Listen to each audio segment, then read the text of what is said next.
Boa tarde.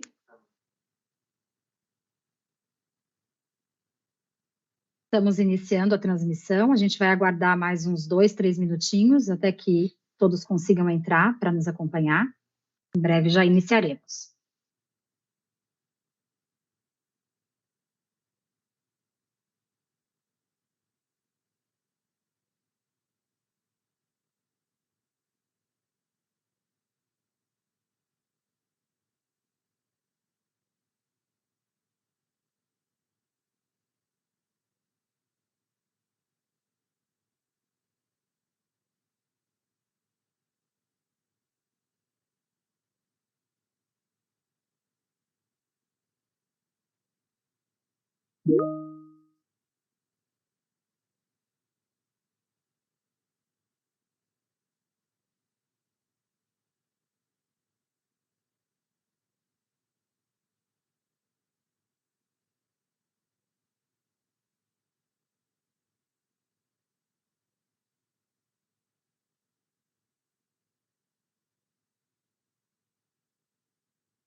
Boa tarde, agradecemos a todos os participantes que estão nos acompanhando nesta transmissão. A nossa agenda hoje está focada na apresentação sobre o equacionamento do resultado deficitário registrado em 2021. A apresentação vai levar cerca de 30 minutos. O nosso diretor financeiro e administrativo, Rafael Vicchini, fará uma rápida abertura. Em seguida, o nosso especialista atuarial, Moisés Paolazzi, apresentará a forma de equacionamento. E para encerrar, o nosso gerente de investimento, Leonardo Sansivieri, apresentará um panorama da rentabilidade dos últimos anos. Após as apresentações, teremos cerca de 15 minutos para que o nosso time responda aos principais questionamentos. As perguntas podem ser enviadas no próprio chat do YouTube, nos comentários aqui da transmissão, ou, se preferirem, podem enviar pelo WhatsApp do atendimento, que o número está aqui na tela para vocês. A gente pede para que se identifiquem no início da pergunta com o nome completo, pois a gente vai priorizar as dúvidas de interesse coletivo e mais pertinentes ao assunto que estamos tratando. As demais perguntas que não tivermos tempo de responder serão respondidas em um enfaque ou diretamente ao participante durante a próxima semana. Lembrando que em 2022 a gente fez uma apresentação dos resultados de 2021 em uma live que está disponível aqui nesse canal do YouTube da Elos. Bom, passo a palavra agora ao nosso diretor financeiro e administrativo, Rafael Vicchini. Obrigado, Vivian. Boa tarde a todos. Em nome de toda a gestão, do corpo técnico gerencial, da Elos e diretoria, uma boa tarde. A gente também deseja uma boa interação, uma boa apresentação com todos. Como a Vivian comentou, esse webinar ele tem como propósito primário falarmos do equacionamento de déficit, relativamente ao exercício 2021 do BD Eletrosul. Mas mais importante que isso é uma demonstração aí do compromisso da Elos com a transparência, prestação de contas, né? E de alguma forma a vontade da Elos de ter vocês participantes como motor, né, de novas melhorias, eventuais melhorias e inovações que a gente possa trazer aqui para o nosso trabalho, né, que é centrado em vocês, participantes, né, e patrocinadores. Eu vou pedir, por favor, se puder, Vivian, passar o primeiro slide. Antes de tudo, pessoal, eu queria comentar um pouquinho da Elos, né, como um todo, da nossa estrutura, como é que nós estamos formatados hoje, né? Talvez eu antecipe um pouquinho alguns temas, né, que o pessoal, seja pela seguridade, que vai falar do passivo do plano, né, das obrigações do plano, como do investimento, né, que vai falar um pouquinho sobre o ativo. Mas esse primeiro slide, a gente gostaria de mostrar um pouquinho um panorama, né, de toda a Elos, como é que a gente está estruturado hoje, né? Hoje, a Elos tem mais de 5 mil participantes, né, pelo quadrinho ali a gente pode ver 5.096 participantes, e o tema desse webinar é para falar do BD Eletrosul, né, que tem 1.236 participantes, né, um patrimônio ali de quase 1,5 bilhão de reais, sendo que nós temos aí outros planos, nós gerimos, além do BD Eletrosul, mais 2 planos BDs, né, o BD CGT e o BD Eng, 2 planos CDs, o CD Eletrosul e Elos Prev, que são planos CDs também patrocinados pela Eletrosul, e previsto para aí, no máximo em 30 dias, o lançamento de um novo plano pela Elos, que é o Futurize, que é um plano instituído destinado aos familiares e novos públicos, né, relacionados aí com a Elos e com vocês participantes. BD, plano BD, vai ser bastante abordado pela Mariana, né, e pelo Moisés, e pela parte da seguridade, mas é um plano mutualista, né, isso é a mensagem que uma das mensagens que a gente vai querer deixar aqui para os senhores e senhoras hoje, em que a dinâmica dele, né, prevê esse mecanismo de equacionamento de déficit, que é o que a gente veio aqui para explicar a todos.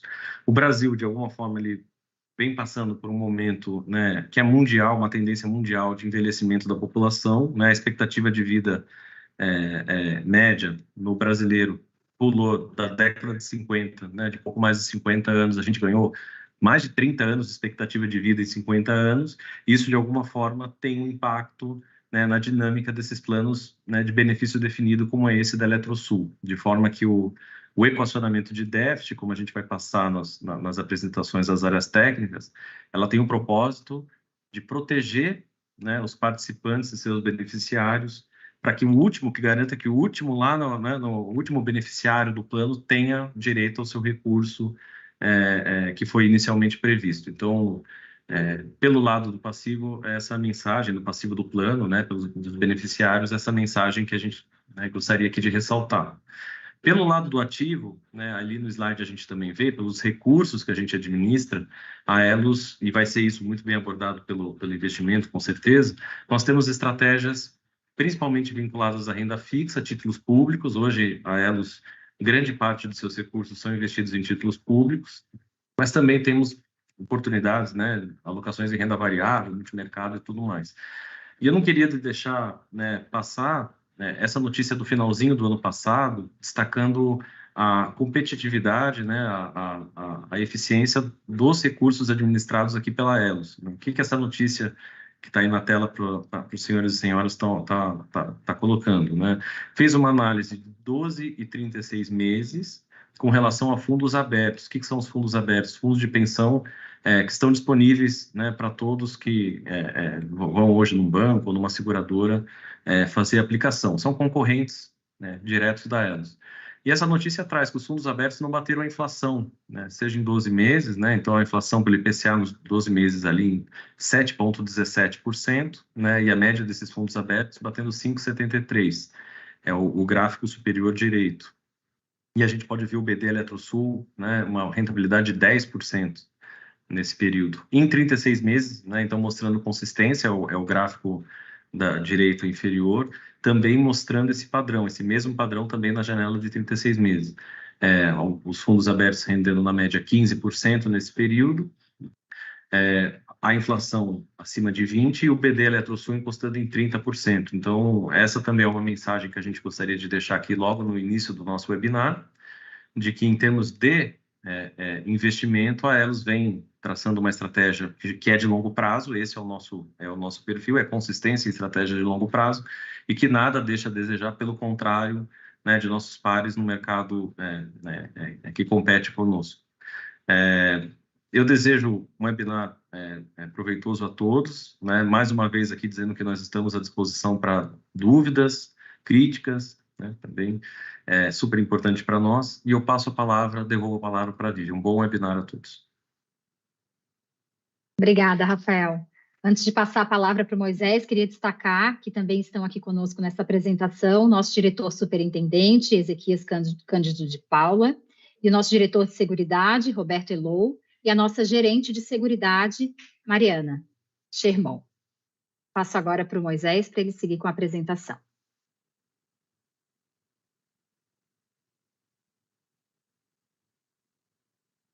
Olá, boa tarde a todos. Eu me chamo Moisés, sou atuário interno aqui na Fundação Elos e vou estar apresentando, então, o equacionamento de déficit referente ao exercício de 2021. Antes de mais nada, é importante a gente destacar que o que a gente vai apresentar aqui é o equacionamento de déficit referente ao exercício de 2021, tá? Isso não tem relação com o resultado de 2022, que a gente ainda está elaborando os resultados, finalizando eles e vai ser apresentado oportunamente. A primeira pergunta que a gente precisa se fazer é como a gente chegou até aqui. Então, aqui a gente trouxe um organograma de como se deu esse plano de equacionamento. Então, lá em dezembro de 2021, a gente apurou os resultados, onde foi constatado uma insuficiência e, consequentemente, a necessidade de um equacionamento de déficit.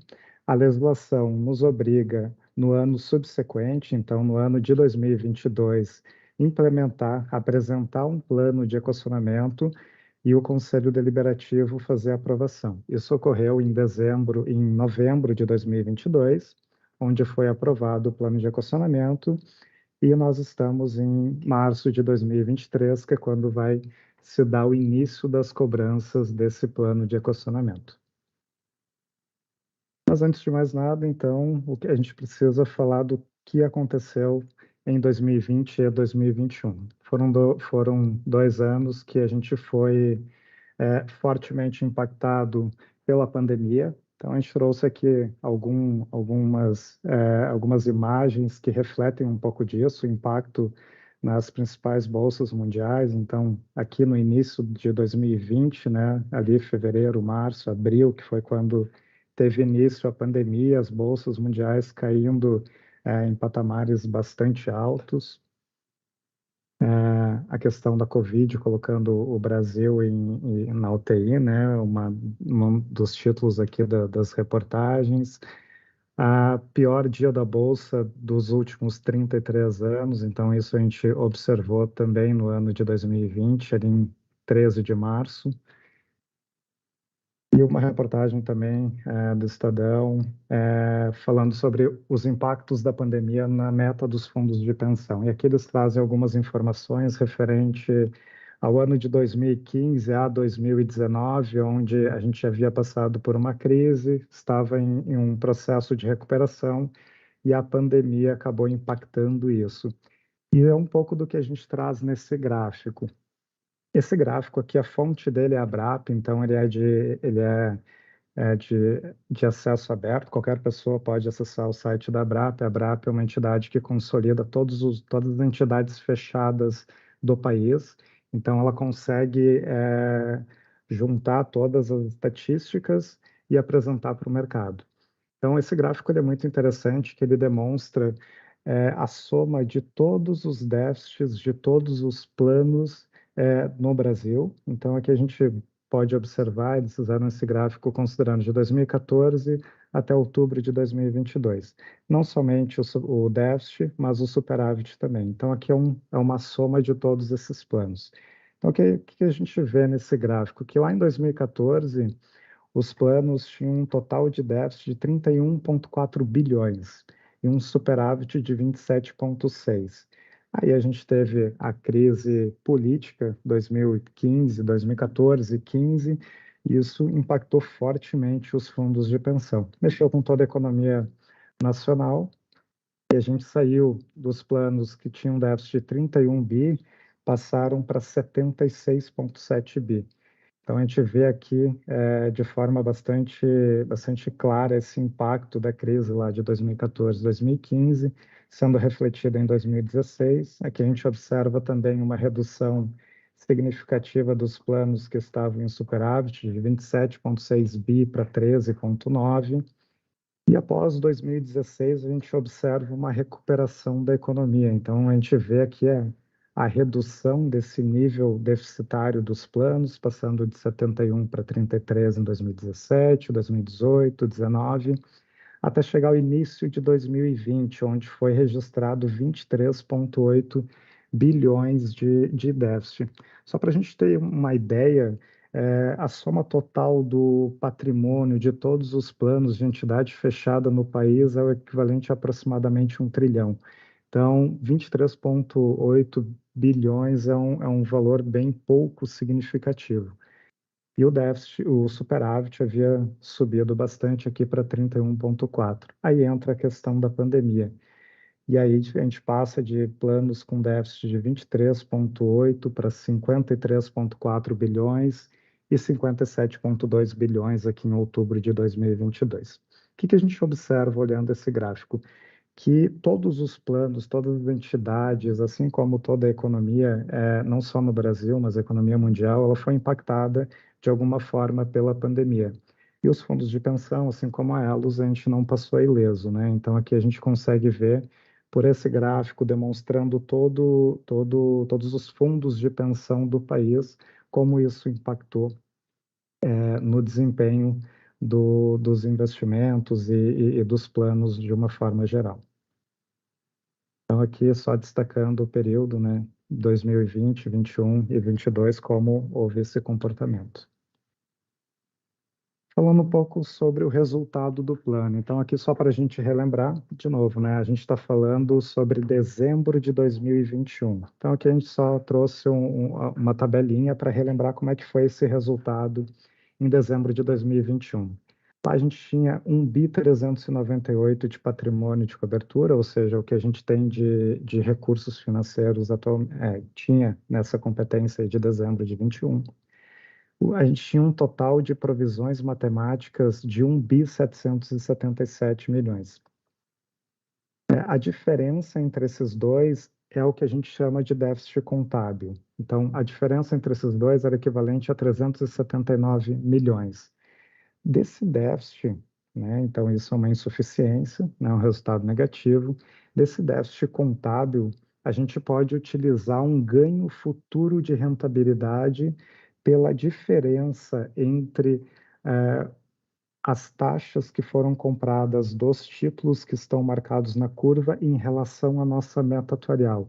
Então, esse ganho que a gente vai ter de alguns títulos que têm taxas maiores do que a nossa meta atuarial e que a gente pretende levar até o vencimento, a gente pode incorporar esse resultado positivo que a gente vai ter futuramente. Então, o órgão regulador permite que a gente faça apropriação desse resultado para fins de análise de solvência. Então, esse resultado ele tem um impacto bastante positivo, 101,6 milhões. Então, dos 379 milhões, a gente deduz 101 milhões, e o déficit total do plano, então, o déficit final, ele é de 277 milhões. E todas as ações que a gente precisa tomar são com base nesse déficit registrado de 277 milhões. Então, aqui é só uma ilustração para exemplificar o que consta nessa tabela. Então, a gente tem um patrimônio de cobertura que ele é menor do que a nossa provisão matemática. E o que isso quer dizer, basicamente? Que os nossos compromissos futuros com pagamento de benefício, eles estão maiores do que os recursos financeiros que a gente tem no momento, que é justamente essa diferença. Lembrando que provisão matemática nada mais é do que todos os benefícios futuros que nós vamos pagar trazidos a valor presente. Então, Um plano em equilíbrio vai ter tanto patrimônio de cobertura quanto provisões matemáticas exatamente no mesmo patamar. Não é o que a gente observa aqui, então a diferença entre esses dois é o que a gente é o nosso déficit, né, que é os 277 milhões. Bom, então toda a nossa análise vai se basear aqui nos 277 milhões. Então, desse total de 277 milhões que foi observado de déficit, existe um limite que o órgão regulador permite que o plano fique em déficit.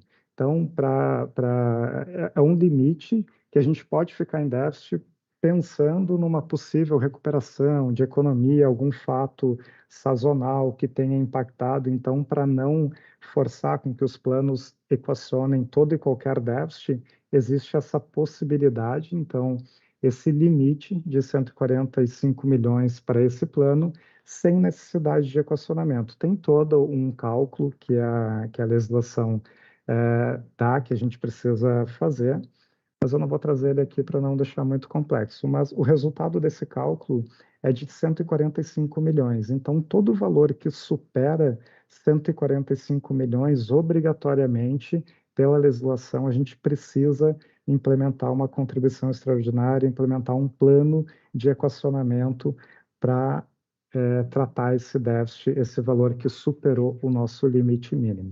Então, a gente apresentou para o Conselho Deliberativo, no ano de 2022, um plano de equacionamento que continha dois cenários. Um cenário equacionando o valor total do déficit, que era 277 milhões, e um outro cenário considerando só o que excedia o limite de déficit técnico permitido pela Previc, que era 131 milhões.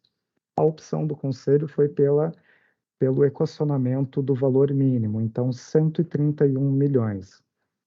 Então é isso que a gente vai implementar agora, um equacionamento referente ao valor de 131 milhões. O que é importante a gente ter em mente e observando esses gráficos?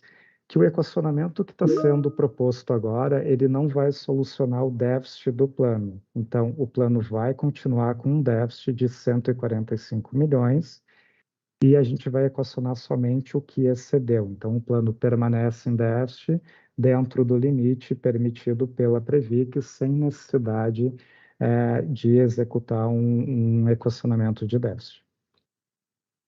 Mas, afinal de contas, o que é um déficit técnico atuarial, né? Então, é sempre importante a gente reforçar esse conceito. Isso não quer dizer que o plano, um déficit técnico não quer dizer que o plano esteja com dificuldades no momento, não quer dizer que o plano não tenha dinheiro para honrar com os benefícios atualmente.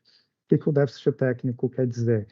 Se todas as premissas que nós estamos analisando agora se concretizarem ao longo de todos os próximos anos, até o último pagamento de benefícios, não vai haver recursos suficientes para honrar todos esses benefícios. Por isso que é necessário implementar o plano de equacionamento para reequilibrar essa entrada e saída de recursos, a fim de manter o equilíbrio do plano. Então, o equacionamento de déficit é uma medida preventiva, de forma que haja recursos suficientes para arcar com todos os compromissos do plano até o último pagamento de benefícios. Beleza, mas então, entendida essa parte, a gente ultrapassou, já viu que ultrapassou o limite, e agora, como que a gente faz? Então, a gente precisa elaborar o plano de equacionamento. E como que se dá esse plano de equacionamento? Há um regramento, a legislação determina critérios mínimos que a gente tem que seguir para fazer esse equacionamento. E a gente vai ter duas etapas que eu vou explicar agora, que a gente precisa seguir. Então, a legislação que trata de equacionamento de déficit é a CNPC 30 de 2018, principalmente no seu artigo 14. Então, a gente tem duas etapas que a gente precisa executar de cálculo. A primeira delas é separar quanto que do déficit é de responsabilidade da patrocinadora e quanto que é de responsabilidade dos participantes. Então, essa é a primeira etapa de cálculo. E o que a legislação nos diz? Que todo equacionamento de déficit ele precisa ser separado entre patrocinador de um lado e participantes assistidos de outro. E a atribuição, o valor correspondente a cada um desses grupos, ele vai se dar de acordo com a proporção contributiva das contribuições normais. Bom, como o plano BD Eletrosul, ele é um plano que tem contribuição paritária, então aqui a gente vai ter que 50% do déficit vai ser de responsabilidade do patrocinador e 50% vai ser de responsabilidade dos participantes assistidos. Mas eu vou abrir esse cálculo no próximo slide.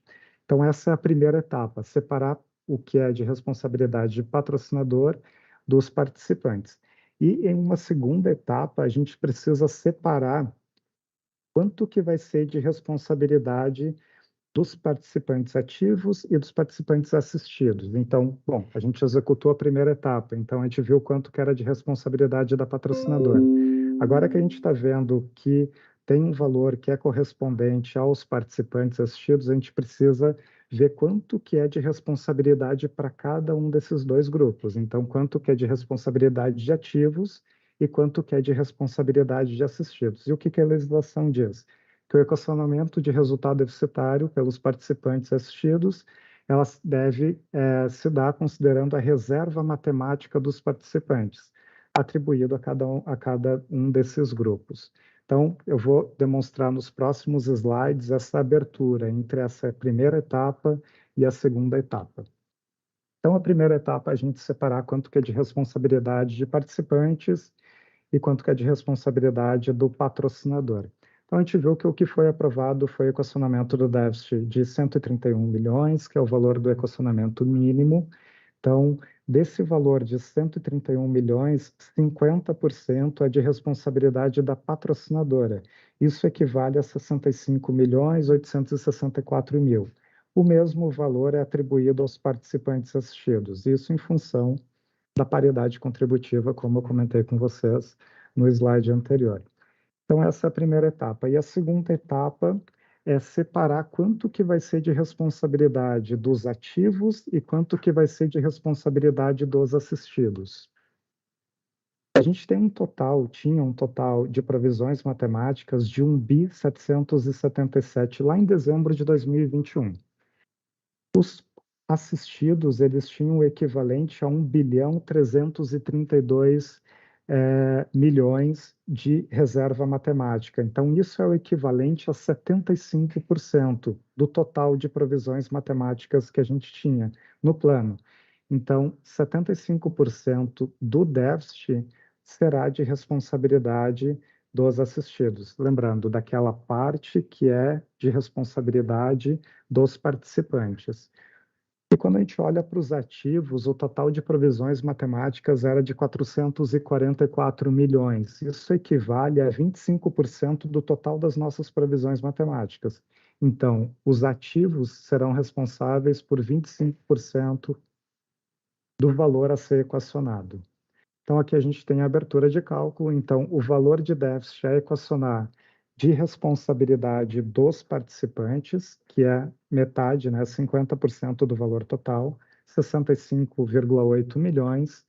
A gente tem que 75% vai ser para os assistidos, o que equivale a 49,4 milhões. Já para os ativos, isso vai ser equivalente a 16,4 milhões, que corresponde a 25% do total das nossas provisões matemáticas, posicionado lá em dezembro de 2021. Isso é o que a legislação determina e foi exatamente o que a gente seguiu.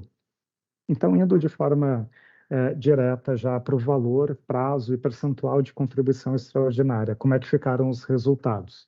Então, o prazo de equacionamento ele vai ser de 219 meses, o que equivale a 18,3 anos. O início desse plano de equacionamento vai ocorrer agora em março de 2023. Então, já nesse mês é que vai se dar o início da cobrança desse déficit.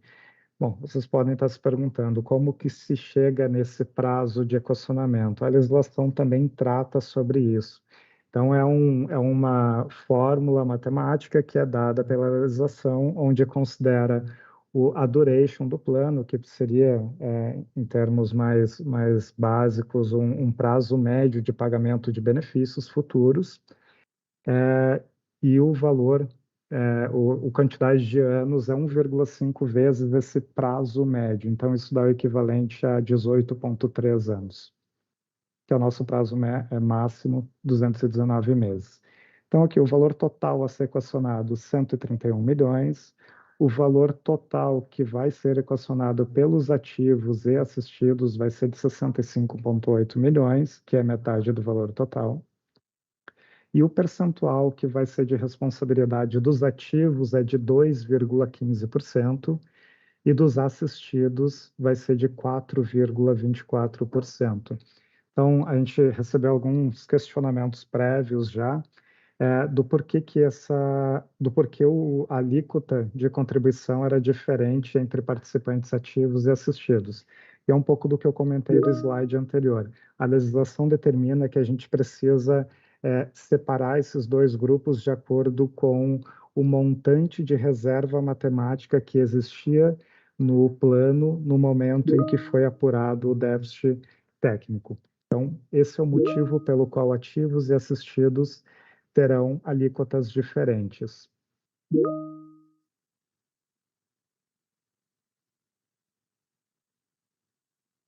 E uma questão importante que a gente precisa ter em mente é que essa é uma alíquota que ela se aplica à condição do participante. Então, se a gente tem um participante que ele é ativo hoje e ele vai se aposentar no final do ano, por exemplo, então ele inicia com a alíquota de ativo, que é os 2,15%, e quando ele se tornar assistido, quando ele vier a se aposentar, ele passa a contribuir com uma alíquota de assistido. Então, é de acordo com a condição que esse participante ocupa naquele momento.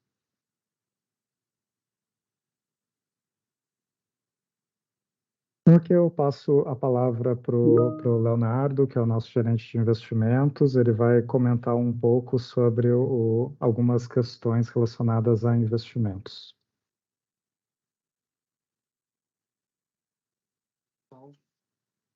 Como gerente de investimento aqui da acho que o objetivo aqui é falar um pouquinho de forma bastante sintética a gente tinha da investimentos. Léo, só um minutinho, o teu áudio está falhando um pouco. Está um pouco baixo. Sim? Acho que resolve.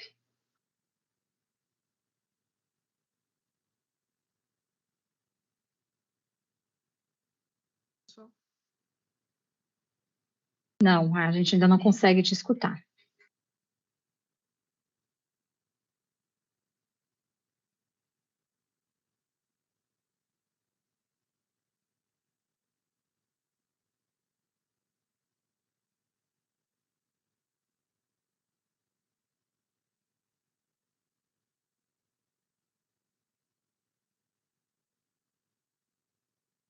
Ainda não conseguimos.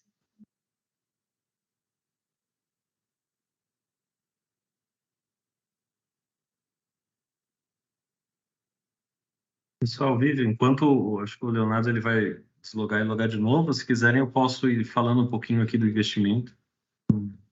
Claro, Rafael, fica à vontade. Acho que é um tema que interessa a todos. Eu posso. Acho que o próximo slide, por favor. Vocês me ouvem agora? Assim, Léo. Agora sim.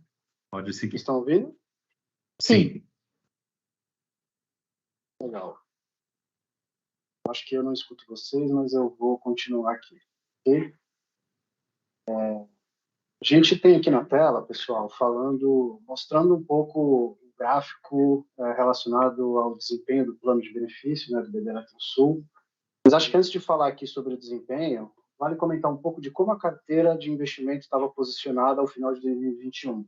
A gente tinha aí praticamente 75% do portfólio, né, dos recursos do plano, investidos no segmento de renda fixa, e 16% aproximadamente em renda variável e 5% na classe de multimercado. Somando essas três classes, a gente tem algo em torno de 95% do plano. É importante falar que o ano de 2021, assim como o Moisés e o Rafael falaram, foi um ano muito desafiador, né, do ponto de vista de mercado.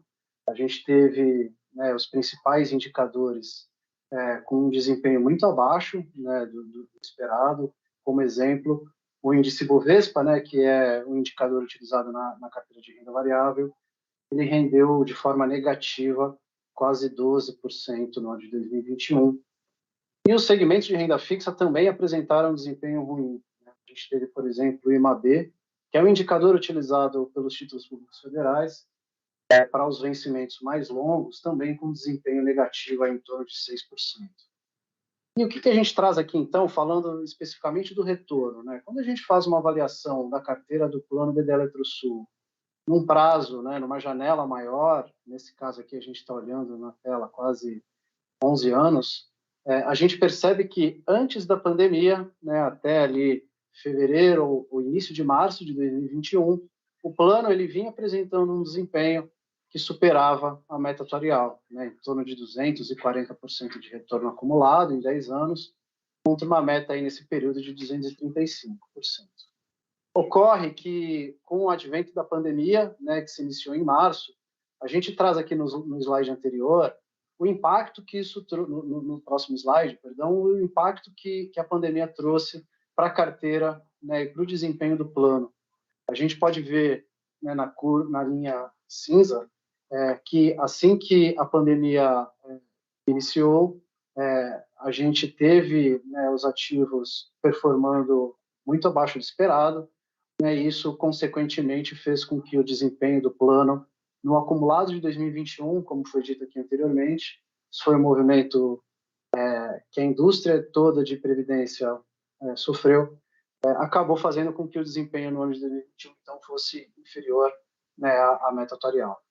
Então, o problema que a gente pode extrair disso tudo é que a pandemia ela trouxe, com certeza, impactos, né, relevantes para a carteira de investimento. Né?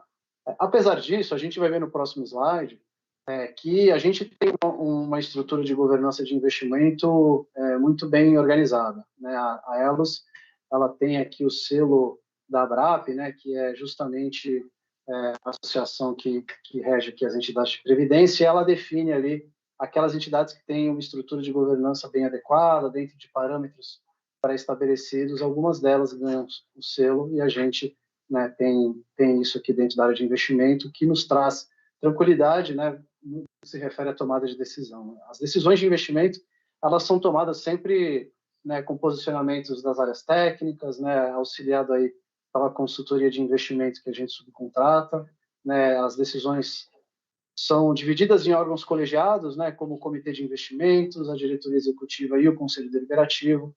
Então, em que pese esse resultado de 2021, a gente não tem dúvida de que a alocação está bastante coerente com o que o mercado faz, mas a gente viveu aqui um ano bastante atípico, né, que atrapalhou os nossos resultados.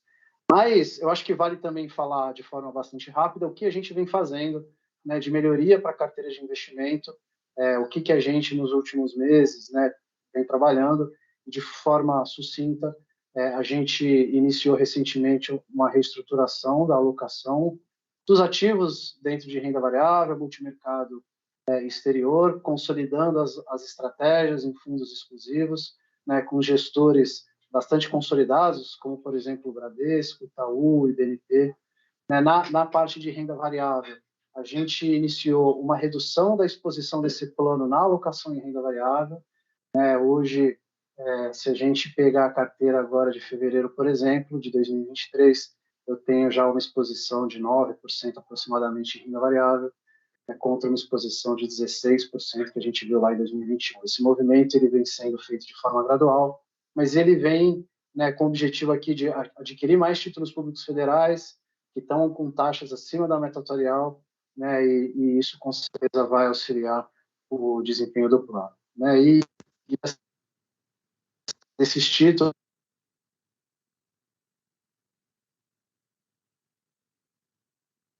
Léo, eu acho que seu áudio está falhando de novo, o seu microfone. Léo?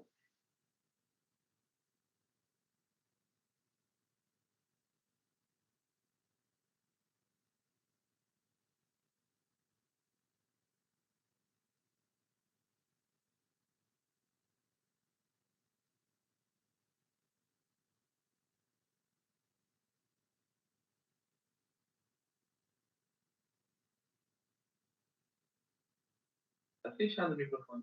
Eu acho que o Léo não está escutando a gente vai pedir para ele retomar a parte que o áudio dele está falhando.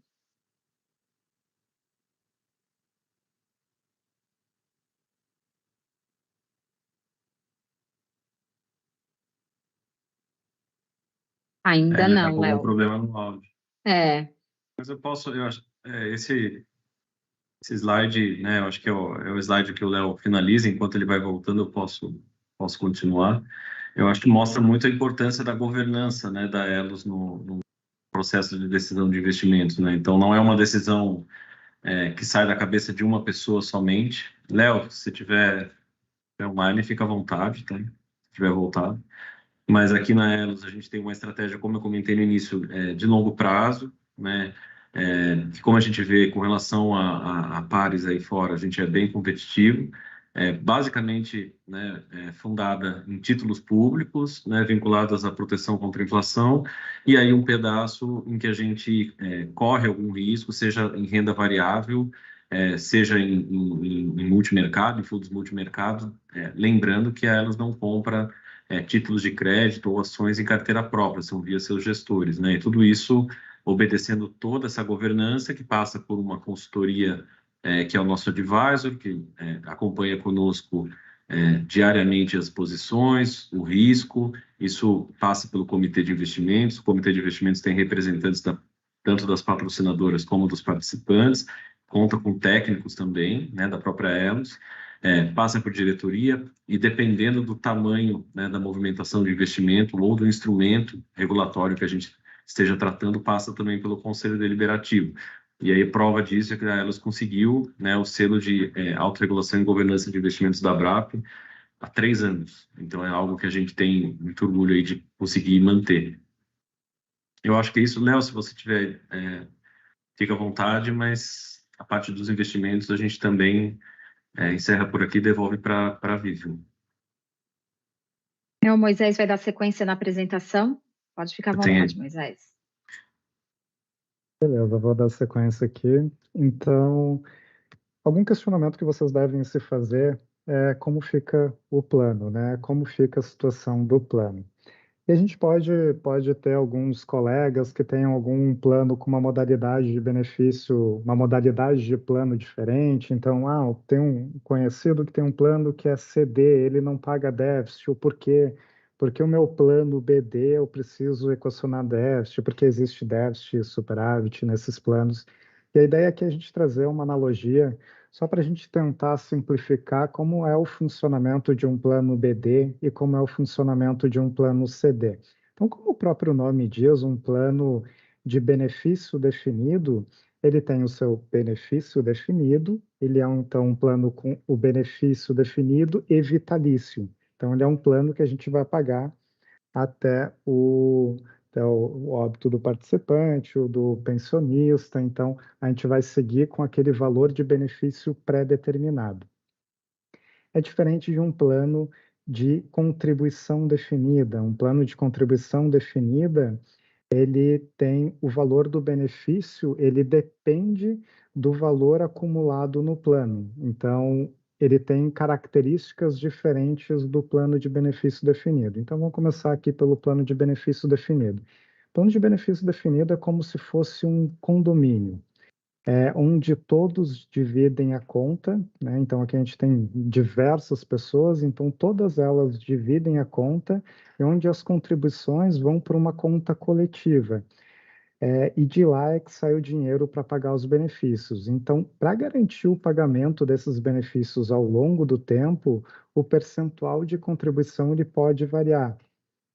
E se houver em algum momento nesse plano de benefício uma insuficiência, vai se fazer um equacionamento. Utilizando essa nossa analogia, num condomínio seria como se fosse uma chamada extra. Já num plano de contribuição definida, é como se fossem diversas casas, onde cada um é responsável pelo que acumula e usufrui individualmente do que conquistou. Então, no plano de contribuição definida, a contribuição é definida e o benefício vai depender do valor acumulado no plano. Então, essa é a principal característica dos dois. No plano de benefício definido, por mais que haja o déficit, o valor a ser recebido ele é sempre conhecido, de acordo com o regulamento, de acordo com os últimos salários do participante, enquanto na fase ativa. Já no plano CD, o benefício ele vai ser uma variável, ele vai depender de quanto o participante acumulou até o momento da concessão de benefício. No plano de benefício definido, como que a gente calcula esse valor necessário no fundo, que é o que a gente chama lá, que eu mostrei nos slides anteriores das nossas provisões matemáticas. A gente utiliza diversas estimativas para definir, por exemplo, por quanto tempo o participante vai receber benefício, qual vai ser o valor estimado de um benefício de um participante que hoje é ativo, mas que vai se aposentar daqui a 20 anos. Então, é utilizado uma série de premissas, tanto atuariais, financeiras, econômicas, para que a gente tenha um valor muito aproximado do que uma previsão do que vai ocorrer no futuro.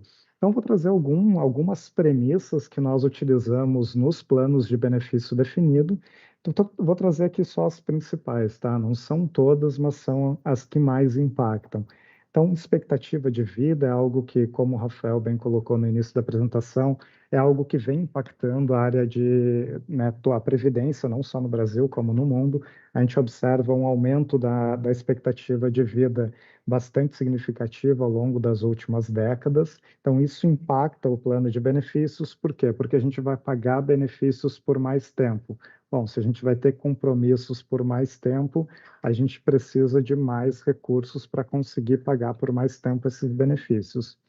Composição familiar, então, é outra premissa que é utilizada. Então, o participante ativo, a gente utiliza premissas de composição familiar para prever qual vai ser a idade da cônjuge desse participante, se ele tem filhos, isso para mensurar valores de pensão.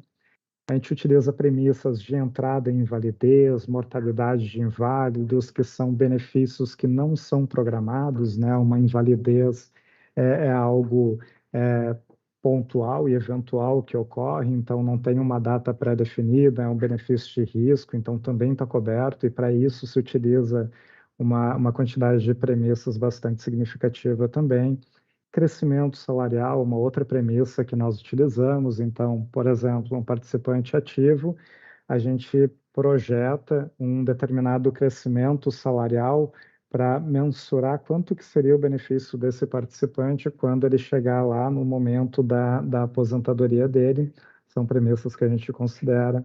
A gente leva em consideração também premissas econômicas aqui relacionadas à taxa de juros, que em conjunto com a inflação vão nos dizer o quanto que a gente espera de rentabilidade futura. Então, essa é uma premissa que olha sempre para frente. Então, quanto que a gente espera ter de rentabilidade futura. E a gente tem uma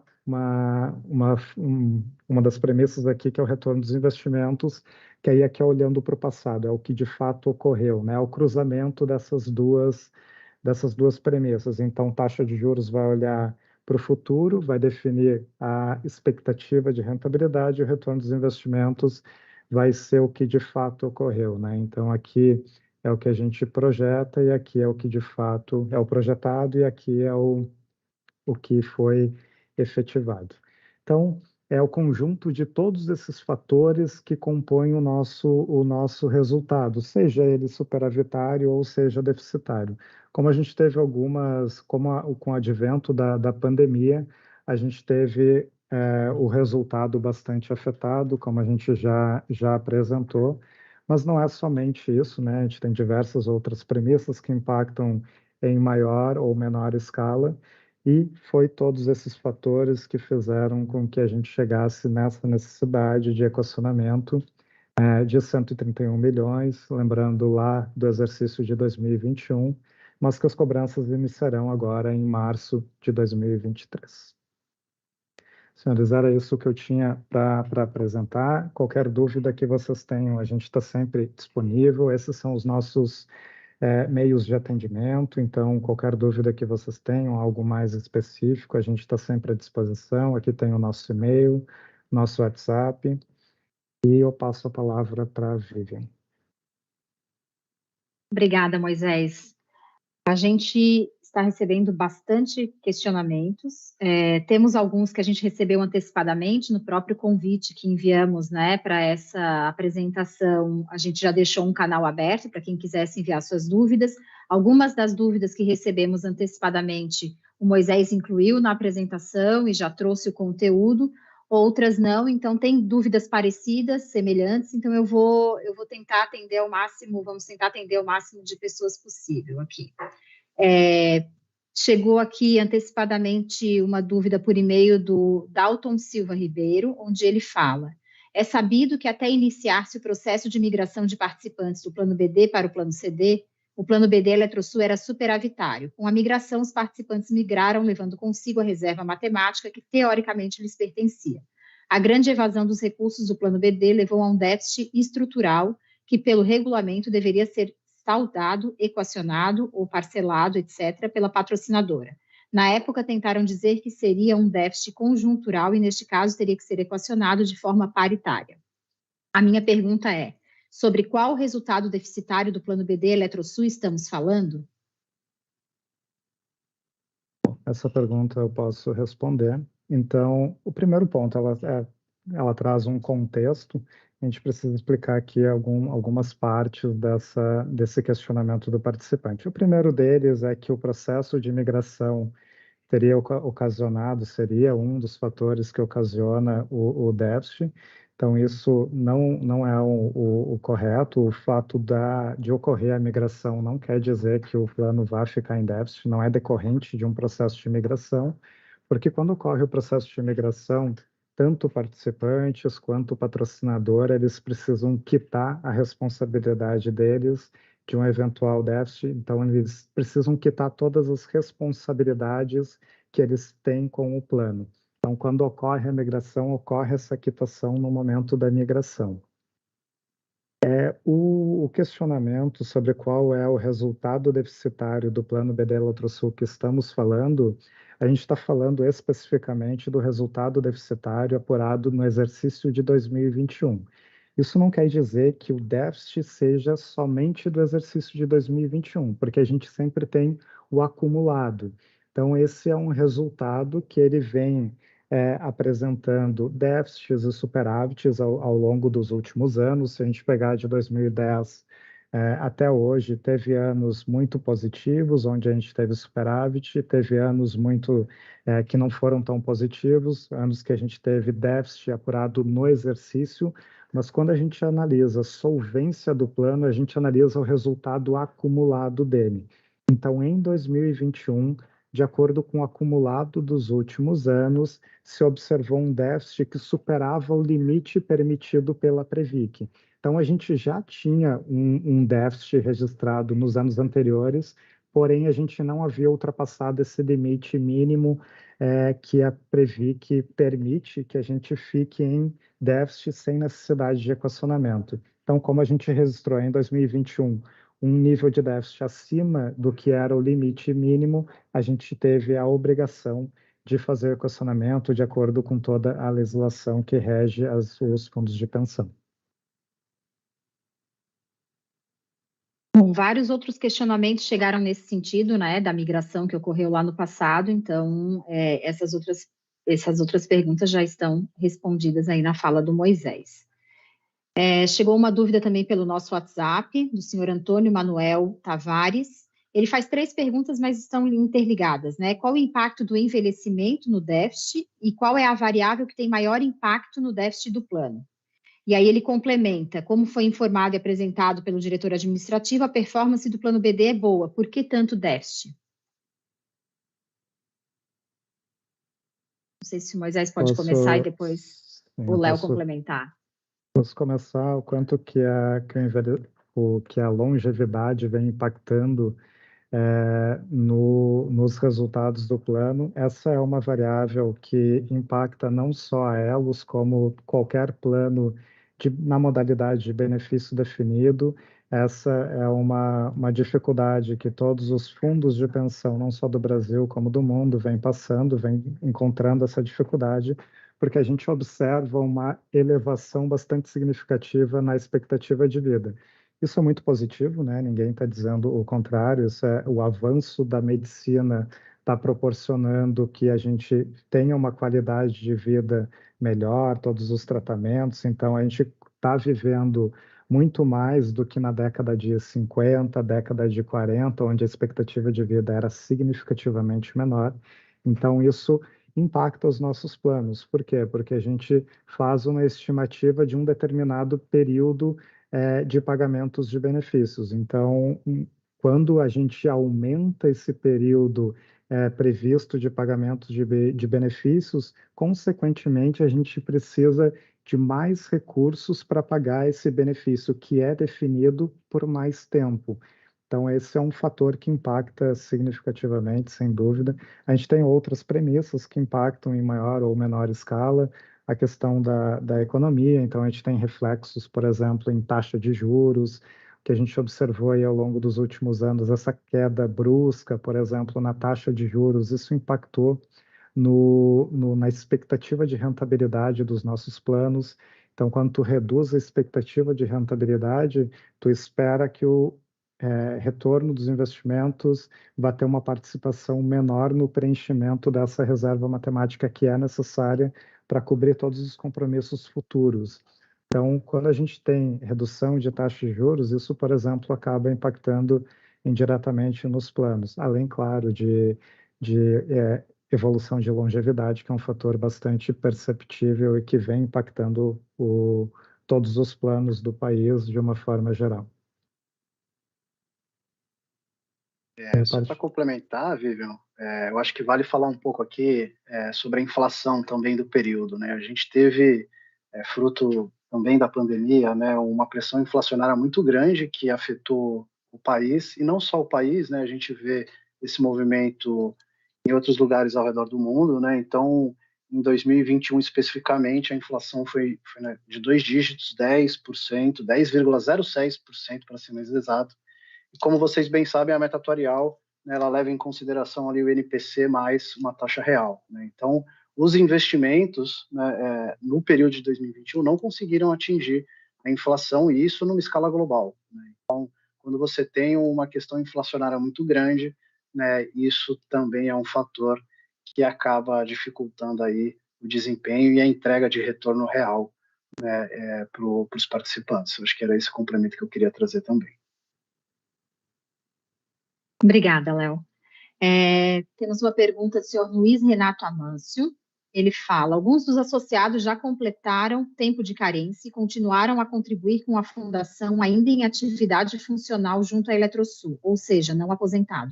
Como fica o equacionamento neste caso?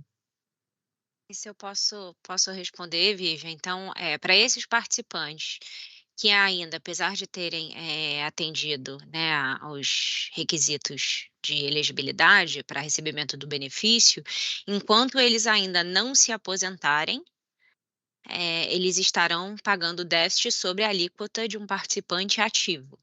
A partir do momento em que eles entram em benefício, eles passam como o Moisés demonstrou, eles passam para a alíquota de participante assistido. Obrigada, Mariana. Aqui pelo chat do YouTube, o senhor Enio Júnior pergunta: se bem entendi, o déficit em questão é uma foto de 2021 que estaríamos equacionando para o futuro. Minha pergunta é: se nos anos seguintes tivermos superávit, será amortizado da parcela de contribuição para o equacionamento do déficit dos participantes? Eu respondo sim, existe essa possibilidade. Se a gente registrar resultados positivos ao longo dos próximos exercícios, de forma a reduzir o déficit, né? Lembrando, como eu mostrei ali, a gente equacionou uma parte do déficit, mas se a gente tiver resultados positivos que venham não só a cessar com o déficit, né, zerar o déficit e gerar superávit, com certeza a gente vai rever o plano de equacionamento de forma a reduzir as alíquotas. Com certeza, isso acaba impactando se a gente tiver resultados positivos nesse patamar, né, de compensar o déficit que ainda existe no plano, lembrando que a gente está equacionando somente parte dele. Então, se houver resultado positivo, ele acaba impactando positivamente no equacionamento de déficit em vigência. Bom, alguns participantes também estão nos perguntando se vamos disponibilizar a apresentação e o próprio estudo atuarial, né, que mostra como chegamos nesses valores, né, as alíquotas a equacionar. Sim, a gente já está com uma matéria publicada no nosso site. Podemos incluir, sim, esse estudo da nossa consultoria atuarial como um anexo nessa matéria, né, para que vocês tenham acesso a esse estudo. E essa própria apresentação do Moisés e do Léo a gente vai colocar lá, e essa live também vai ficar gravada no nosso canal do YouTube. Até convido a todos vocês para que se inscrevam no nosso canal, assim vocês recebem as notificações de quando tem uma live acontecendo ou um vídeo novo que for postado. Vamos lá, a gente tem várias perguntas chegando, a gente vai tentar agrupar as que têm o mesmo assunto. Tem uma pergunta do Antônio Manuel Tavares, uma outra pergunta dele: não houve ações da patrocinadora que provocasse déficit no plano? Em caso afirmativo, não seria da responsabilidade exclusiva da patrocinadora equacionar esse valor?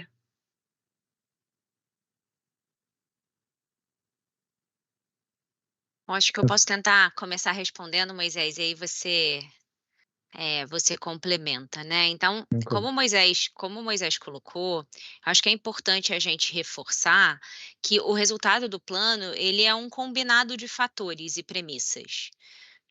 Quando a gente fala em ação da patrocinadora, né, ações da patrocinadora ou ações do participante, eles estão, de alguma forma, envolvidos nessa premissa. Então, quando a gente fala de expectativa de vida, ela é uma premissa. Quando a gente fala de composição salarial, é uma premissa. De taxa de juros, é uma premissa. De retorno de investimentos, é uma premissa. Então, o combinado disso, ele causa, né, ele dá reflexo no resultado do plano, seja ele positivo, seja ele negativo, e se negativo, dentro ou fora dos limites permitidos pela legislação. E a própria legislação que rege, né, o déficit e as suas formas de equacionamento, ela prevê uma responsabilidade de acordo com a proporção contributiva. Então, da mesma forma em que temos participantes de um lado contribuindo e a patrocinadora do outro contribuindo de forma paritária, esta responsabilidade ela também segue essa proporção e ela é paritária entre os grupos. E Moisés, pode ficar à vontade para complementar. Tá ótimo, só complementando então o que a Mari colocou. A legislação que prevê a divisão entre participantes e patrocinadora é a Lei Complementar 109, lá de 2001. Então, lá, desde essa lei, é previsto que o equacionamento de déficit, todo e qualquer equacionamento de déficit, ele deve se dar de acordo com a proporção contributiva das contribuições normais realizadas nos últimos exercícios. Então, não teria essa possibilidade de uma responsabilização integral de patrocinadora ou só de participantes, ou avaliar quem deu causa ou não a determinada situação. Mas respondendo de forma objetiva, dentro das premissas que a gente avaliou que impactaram o plano ao longo dos últimos anos, a gente não identificou nada que fosse uma ação da patrocinadora de forma específica. A gente teve adventos aí, né, como a crise política de 2014, 15, que impactaram muito fortemente. A gente teve a própria pandemia, que trouxe resultados negativos para a gente, né? Então, isso foram os fatores que tiveram maior impacto, fatores que fogem do nosso controle. Temos uma pergunta aqui mais específica para o Leonardo, que chegou antecipadamente. Essa pergunta tinha sido enviada por e-mail, do senhor Antônio de Souza. Ele fala: temos algumas dúvidas do que vem ocorrendo e gostaria de perguntar sobre rentabilidade e déficit do plano BD. Por que o plano BD Engie já rendeu 15% nos 12 meses anteriores e o BD Eletrosul só 8%?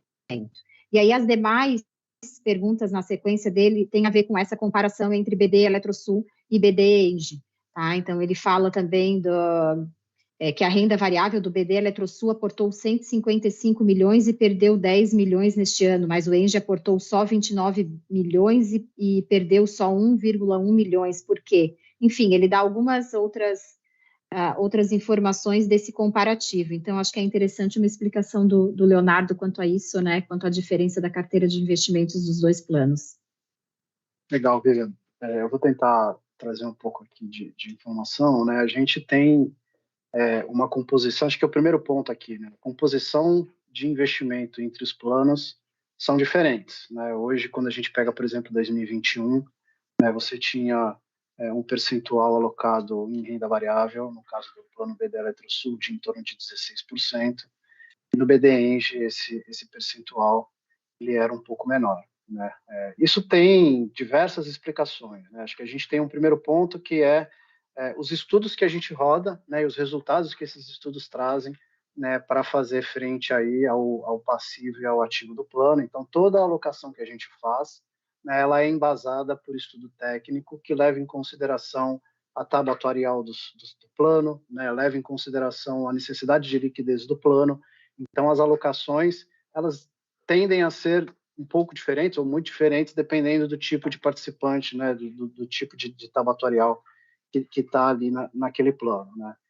A gente vem trabalhando nos últimos meses, né, no sentido de tentar uniformizar um pouco mais a alocação dos planos, né?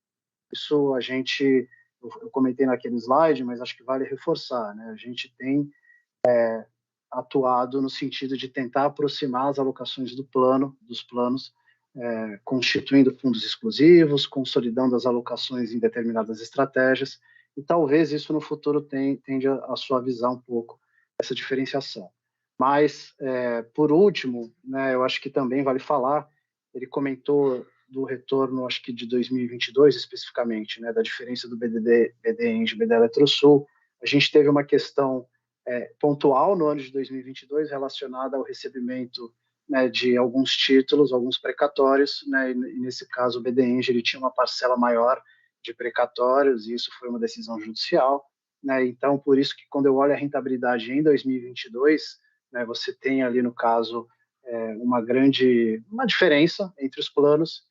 Grande parte dessa diferença vem desses precatórios que o BD Enge recebeu uma quantidade, o BD Eletrosul recebeu outra quantidade. Então, de forma bastante sintética, essa diferença ela é natural, né? Apesar disso, a gente tem trabalhado para tentar equalizar um pouco as alocações, de forma a suavizar, né, as diferenças que a gente identifica. Obrigada, Leonardo. Tem uma pergunta do participante José, ele não colocou o sobrenome, ele pergunta se tem abertura para migração. Com essa eu posso responder. Existe um processo hoje, sob análise da Previc, para abertura de uma nova migração, de um novo processo de migração. Ele é um processo de migração facultativo, ele não é compulsório. Na oportunidade, diante da aprovação, né, após a aprovação da própria Previc, que é a autarquia, né, o órgão regulador das entidades fechadas de previdência complementar, esse processo volta e ele passa por uma etapa de demonstração através de simuladores, gestão de informação para tomada de decisão durante um período de migração que está previsto num cronograma prévio, né, preliminar, que depende, obviamente, das etapas que passam pela Previc para o segundo semestre de 2023. Então, essa é a expectativa em relação ao processo de migração. Lembrando que ele é um processo facultativo, voluntário. As informações elas serão individuais, elas estarão disponíveis num simulador para que todos os participantes possam ter acesso à informação e analisar diante da sua situação individual e a sua expectativa futura da melhor movimentação dentro dos planos, seja ela a permanência no plano de origem, quanto a migração proposta para o plano Elos Prev. Um outro participante, senhor Paulo, pergunta aqui: considerando que o prazo de quitação e rateio dessa dívida técnica é de 18,3 anos, em caso de óbito do assistido, o saldo fica quitado ou se extingue? Posso responder? Então, essa é uma dúvida que é gerada, né? Então, poxa, um participante, a gente está estimando que a expectativa de sobrevida de um participante até os 85 anos, por exemplo, esse participante vem a óbito aos 80 anos, então, em tese, estaria sobrando 5 anos. Isso não ocorre num plano BD, porque ele é um plano mutualista. Como eu mostrei lá no exemplo, ele é um plano que tem um fundo único.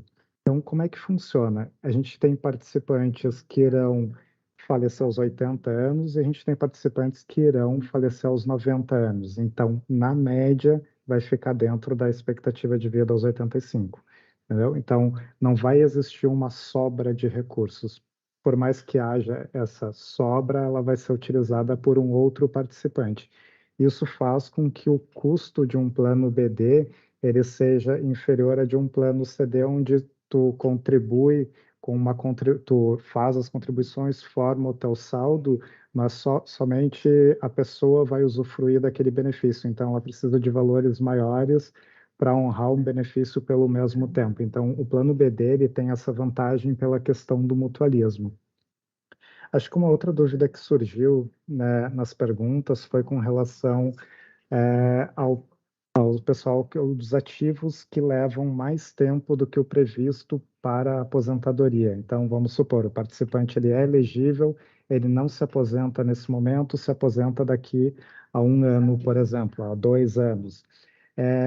Esse foi um questionamento que a gente recebeu e eu já vou aproveitar para responder ele. Então, a gente utiliza uma premissa que é de entrada em aposentadoria, que é justamente para tratar essa sobra de recursos que vai ter, porque o participante colocou que, poxa, se a gente vai pagar por menos tempo, esse participante vai ter uma sobra de recursos. Na verdade, não é exatamente isso. Por quê? Porque a gente utiliza uma premissa no plano BD Eletrosul que as pessoas irão entrar em benefício 1 ano após a elegibilidade.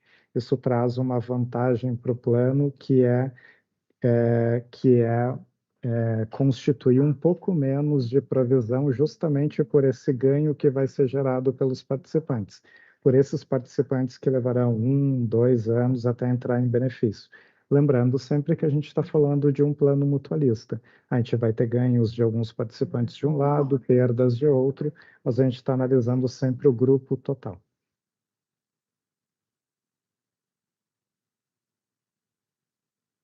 Bom, nosso tempo aqui de perguntas está se esgotando, acho que a gente consegue responder mais 2. Temos uma aqui do senhor Donarson Floriano Machado, ele pergunta se a maioria dos investimentos é renda fixa, se o critério de escolha é por rendimento acima da meta atuarial, como deu déficit? Leonardo, acho que pode ajudar a gente. Eu acho que vale a gente trazer aqui algumas informações, né? Do portfólio total do Plano BD Eletrosul em 2021, comentei que a gente tinha em torno de 74% alocado em renda fixa. Não estou me ouvindo? Sim, estamos, Léo. Legal. E desses 74%, a gente tem, né, uma parcela que é em torno de 80%, que são títulos públicos federais, e os outros 20%, que são fundos de investimento de renda fixa, né? Então, é importante a gente começar a estratificar o que, de fato, é a renda fixa, né? Como eu comentei, né, os títulos públicos federais, eles, na sua maioria, são marcados na curva, o que significa dizer que a rentabilidade deles, né, ela está marcada e vai ser realizada conforme as taxas que foram adquiridas no momento da compra. Quando a gente olha a parte dos outros 20% da carteira de investimento, né, do Plano BD Eletrosul, a gente tem uma composição de 16% de renda variável, em torno de 5% na classe de multimercado estruturado, e é uma classe que também tem alocação em renda variável e em outros tipos de ativo. Essa parcela, né, no ano de 2021, em torno de 20%, ela não conseguiu entregar retorno positivo, né? Então, quando você olha a composição total da rentabilidade do plano, por conta do desempenho, né, abaixo do esperado das classes de renda variável e multimercado, a rentabilidade total do plano acaba ficando abaixo da meta atuarial. Né? Então, e isso é muito natural quando você tem diversificação de portfólio. Por outro lado, né, essa mesma parcela de renda variável, no passado, foi o que ajudou o plano, né, em alguns anos, em alguns períodos, a ter retornos superiores, né, a planos BDs que têm uma concentração maior em renda fixa. Né? Então, essa diversificação ela precisa ser feita, ela é importante que seja feita, e as classes de investimento, quando elas se compõem, né, numa cesta única, você tem efeitos positivos e negativos. Então, eu acho que, de forma bastante sucinta, essa é uma explicação aí para a pergunta do participante. Obrigada, Leonardo. Acho que temos um tempinho para uma última consideração. Tem um participante aqui, o senhor Francisco Neto, ele pergunta se a gente pode apresentar a composição anual do déficit do Plano BD Eletrosul no período 2010 a 2021. Nós temos esses estudos, né, Moisés? A gente pode, quem sabe, ver como disponibilizar junto com a matéria, com a apresentação no site. Ou tu queres passar também rapidamente aqui por isso, Moisés? Acho que tu comentou, inclusive, na tua apresentação, né, das premissas que foram alteradas.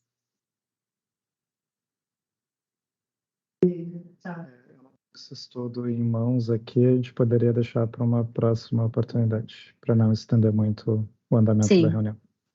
E acho que em termos é importante, né, ressaltar, Vivian, que até em termos de resultado, as informações elas são anualmente divulgadas no nosso site, né?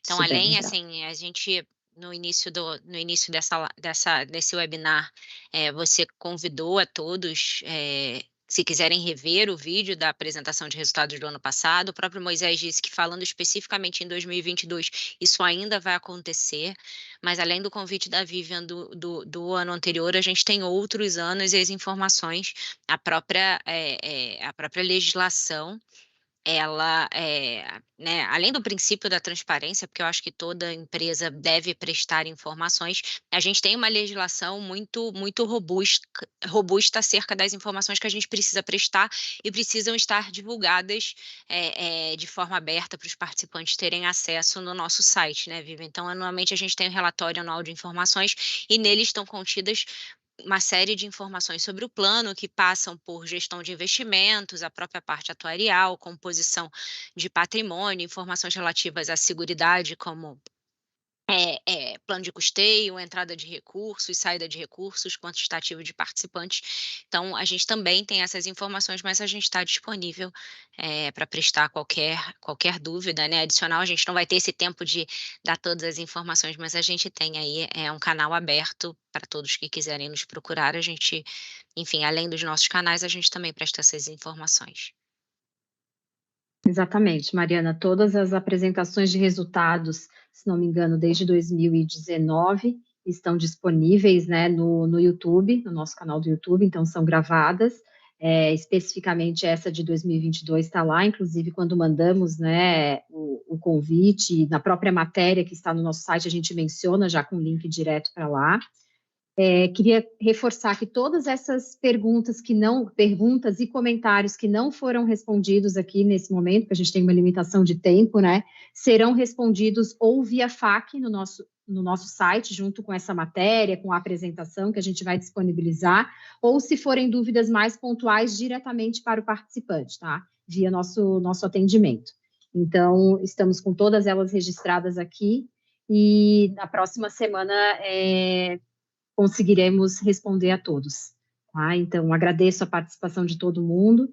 Essa live fica aqui no nosso canal do YouTube, também gravada, para quem não conseguiu ou para quem quiser rever alguma parte, e continuamos à disposição de todos, né, para um bate-papo, para que não fiquem dúvidas e que não fiquem nenhum questionamento em aberto, para que a gente possa solucionar todos. Muito obrigada pela participação de todos. Boa tarde.